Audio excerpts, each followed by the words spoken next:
So for today's video, I'm going to share to you how I do my classic red lipstick makeup look. Super duper different from the video yesterday, but I still hope meron pa rin akong mabigay sa inyo na tips and tricks that you haven't done before or I haven't shared with you before. Actually, after nito, abangan nyo yung susunod na video ko is all about like the best red lipsticks, liquid lipstick, basta red lippies that I've ever tried. So yeah, do watch out for that. So without further ado, let's start the chikahan.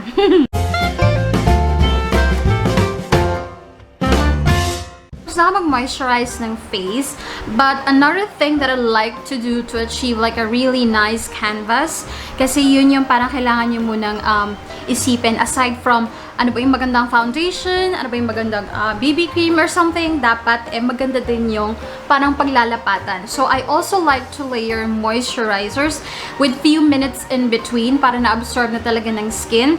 And another good option, you guys, is from Skin Potions. Ito yung tomato serum, one of the best. I swear to God, one of the best skincare products ever invented. ever formulated is yung tomato serum. That is like my third bottle for this year. Matagalang ginamit mo siya, guys. Talagang ano siya, nakakatulong siyang magpawala ng mga maliliit na butlig-butlig, not necessarily magpagaling or alam mo yun, tanggal ng acne, pero alam mo yung feeling na kalmado yung skin mo. Wala kang masyadong texture, wala kang masyadong mga magagaspag na maliliit na butlig-butlig. Kasi yun talaga yung isa sa mga problem ko sa skin ko. I may not have like a huge acne, like huge pimple, but I have so many like small butlig-butlig. It's so irritating. Next I'm going to do, pag na-absorb na lahat and everything, I am going to use a makeup setting spray. Yes, you can use your makeup setting spray before makeup. Well, depende on the product. But this one, specifically from Hello Gorgeous, you can use this like before applying makeup. It kind of serves as a primer. For today, ang foundation na gagamitin ko is from Fashion 21 Ultimate Cover, one of the best and one of the most affordable. Ang holy grail ko is Revlon, and you know that if you follow my recent videos. But for an affordable option that's really good, I do recommend this one. Now, I will use this first layer is ito lang on its own. Pag ako kasi naglagay ng foundation, like hindi yung isang ganunan. Konti-konti muna, guys. Manipis muna, and then I'll build it up para maganda yung lapat. And then, so first layer, ito lang. And then the second layer, hahaluan ko nitong from BLK, one of my favorites. Kasi gusto ko talaga ng, alam mo yun, may slight sheen or dewy finish. This one kasi is like super matte.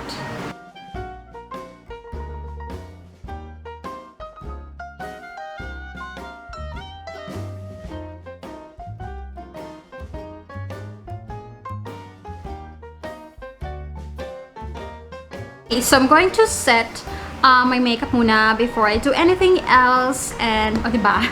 Every once in a while, I do set my makeup with a powder. I rarely bake kasi hindi naman ako like super duper oily. Before I was, pero nung nag-argan oil treatment ako, alam mo yung gumamit ako ng argan oil for like months, biglang nagbago yung skin condition ko. And I'm telling you guys, if you're super duper oily, try to actually moisturize your face. Sa una, para kang talaga magmamantika, pero alam mo yun, it's gonna change your skin type. Sinabi ko na to before, pero nagiging super duper oily tayo when we try harder to make our face dry. Alam mo yon, the more we try to eliminate the oil, the more na mag-oil up talaga tayo. So be careful in using yung mga, ang tawag dito, anti-oil, oil-free channeling products. So whenever I set my face with powder, I still use yung damp sponge ko, and then I lightly tap because on my skin type, on my skin tone as well, this is the type of setting na nag-work for me. I feel like mas lalo naglalast yung makeup ko this way. Gamit ko pala is from Fashion. Is it Fashion 21? Yes, also Fashion 21.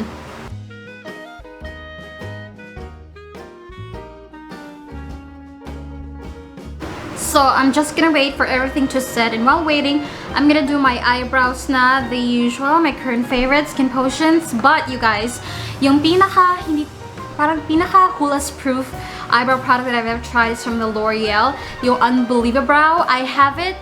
I do have it, but I just can't find it. Pinaglaruan siguro ng baby ko. I don't know, it's somewhere out there, but I do recommend that kung gusto nyo ng parang hulas proof eyebrow product. I'm gonna do this off cam na. You've seen me do this like countless times. Next I'm going to do is yung eyes na. And you guys, I have so many makeup tutorials on my channel na you can use for holidays or for New Year's. I have green eyeshadow, I have brown smoky. I have so many. I'm gonna link all of those below, and I also even have like a makeup kung saan hindi ka nagagamit ng mga tools, yung mga brushes. All of those can be an option for, you know, a holiday makeup. For this 2020, I don't want to do like the typical smoky yada yada. I want to focus more on like cat's eye, defined eyeliner, yung parang ganon. Pero syempre, we still need like to put something on the eyes and not just like typical eyeliner. And first product is from EB Advance. Ito yung shadow stick in the shade bronze. Pero ito yung makeup eyeshadow base ko lang to, guys, because this is very hulas proof. Like, this is so long lasting talaga, but ayoko naman ng shiny shimmering eyeshadow, lalo na sa paggabi, yung parang get together. Also have to think about paano ba kayo magpicture as a family. Do you use flash or not? Kasi pag gumagamit kayo ng flash, yung mga shiny shimmering eyeshadows mo, maka-cancel out yan. Like, hindi masyadong makikita yan kasi yung shimmer, it's gonna bounce off the light. So, I suggest kung pa-party kayo, like gabi or something, na mga kasama mo sa bahay. Para naman doon sa may hindi mo kasama sa bahay, my God, social distancing, don't forget. I suggest use matte products. Matte eyeshadow, matte eyeliner, shadow stick. Pangpakapit ko lang yan ng eyeshadow, like the real eyeshadow I'm going to use. This is from EV Pro Total Effects eyeshadow palette. Can you see that? Probably this one. Yeah. And then I'm going to put it on top. It's based on my experience. Before the pandemic, ang dami kong hinostang events, ang daming events ng ABS-CBN. And kapag nag-shimmery shadows ka and then gumamit ka ng flash, it's really not gonna show up. Actually, I'm going to get yung setting powder ko. Masyado pa siyang parang pigmented for me right now. So I'm going to get a setting powder. And then I am going to tap it across.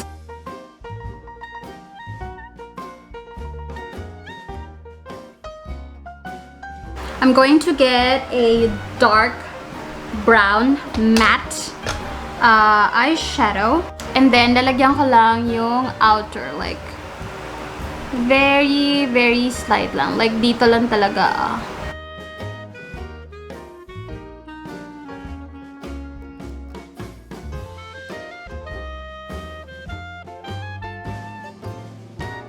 Next, you guys, is eyeliner na, and I'm using my favorite is yung Tibiant in the shade Virago, which is black eyeliner. And yung eyeliner na gagawin ko is really focusing, like, you know, really cat's eye.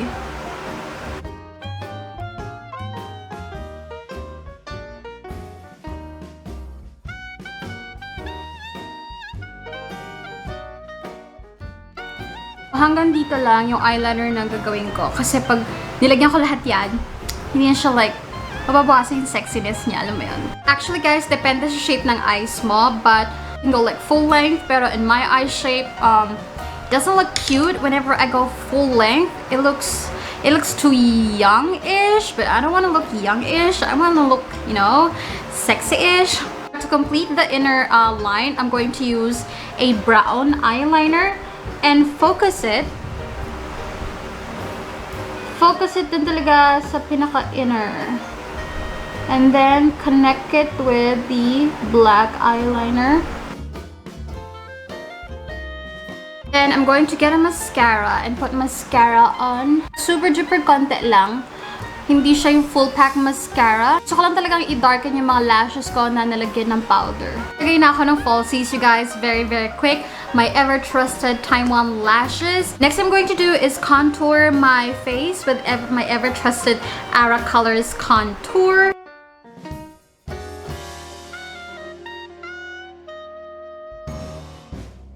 Guys, I'm pretty sure I've said this before, pero para maiba yung nose contour nyo, try darkening up this area of your nose. Ayan. Connect nyo yung bridge ng nose nyo sa eyebrows. It's really gonna give you like a different look. And then, pati yung dito, yung ilalim ng nose nyo.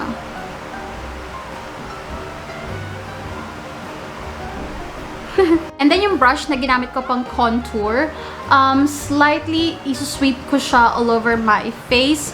Very, very slightly. Hindi ako nagdagdag ng product para mag-serve siya as a little bit, alam mo yun, bronzer. Hindi kayo parang brown dito and then light dito. Para maganda naman yung transition ng powder, ng blush, and everything. And then you guys, hindi na ako naglagay ng anything below kasi gusto ko yung parang Sara Labati look. Sara Labati, parang madalang siyang maglagay ng anything below and nakakabata yun guys. Hindi kayong parang, you know, super duper made up. And then after putting everything, saka ko magsispray na ako ng makeup setting spray. Habang wet pa siya, saka ko maghalalagay ng highlighter. Kasi mas kakapit yung highlighter that way. And at the same time, mas kitang-kita yung highlighter.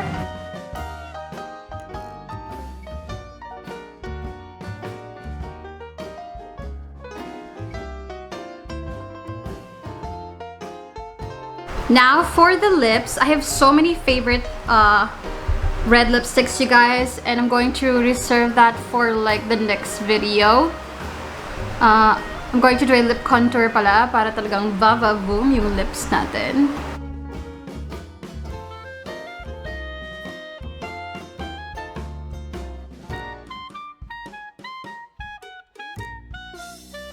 This video I'm going to use is from KJM Cosmetics in 01. I don't know if this is Red Queen or Sherry Haze. But you guys, this is one of the most beautiful red lipsticks when it comes to shade. And formula 50-50. Baby, it's you. Lying like a ride, but take your stuff back. Baby, it's you. So this is the finished product, and I'm so sorry for my hair. I don't know what to do with it. But yeah, this is my 2020 version of the classic red lipstick look. It's nothing new, it's nothing fancy, pero kahit pa paano I was able to give you, you know, tips and tricks somehow. So abangan nyo yung susunod na video. It's going to be my favorite, the best red lipsticks for me in all forms, in all brands, in all formula. That's coming up right next. So yeah, that completes this video, and thank you so much for watching, guys, and I'll see you in my next one. Bye bye.